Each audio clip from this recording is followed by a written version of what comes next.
La justice rwandaise maintient Victoire Ingabire en détention. Le tribunal de première instance de Kicukiro à Kigali a décidé que Victoire Ingabire Umuhoza restera placée en détention provisoire en attendant son procès, estimant qu'il existe un risque de fuite. L'opposante, dirigeante d'un parti non reconnu, a été arrêtée le 19 juin 2025 à son domicile, dans le cadre d'une enquête impliquant plusieurs figures politiques rwandaises. Elle fait face à plusieurs chefs d'accusation, association de malfaiteurs, incitation publique à s'opposer au gouvernement, formation ou appartenance à un groupe illégal, tentative de nuire à l'autorité de l'État des diffusions de messages visant à créer une opinion internationale hostile au gouvernement rwandais. Cette arrestation suit une première présence devant un tribunal le 19 juin. Les autorités lui reprochent notamment son implication présumée dans l'organisation d'une session de formation en ligne associée à un livre sur la chute d'un dictateur. Un nouvel examen de sa demande de mise en liberté provisoire a eu lieu le 15 juillet, mais la Cour a à nouveau repoussé sa décision, le juge motivant son choix par la nécessité d'assurer une procédure complète et équitable. Retour sur un parcours marqué par la répression.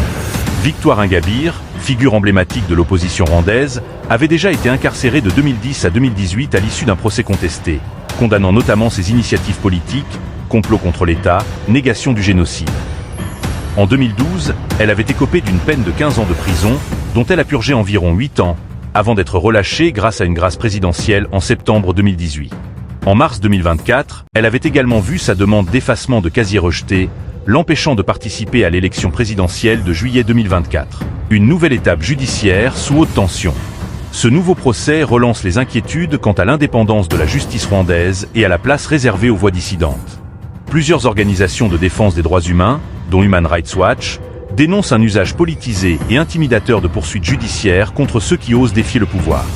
Pour sa part, Ingabire conteste toutes les charges et maintient que sa démarche vise une transition démocratique pacifique. Elle affirme notamment qu'il est normal de tolérer la divergence d'opinion pour construire un avenir pacifique et durable. À surveiller. La date de l'audience sur fond du procès n'est pas encore fixée. Il s'agit d'un dossier complexe, mêlant accusations de sécurité nationale et questionnements sur la liberté d'expression. Les prochaines décisions judiciaires seront observées de près, notamment à l'international, pour mesurer leur impact sur l'espace politique au Rwanda.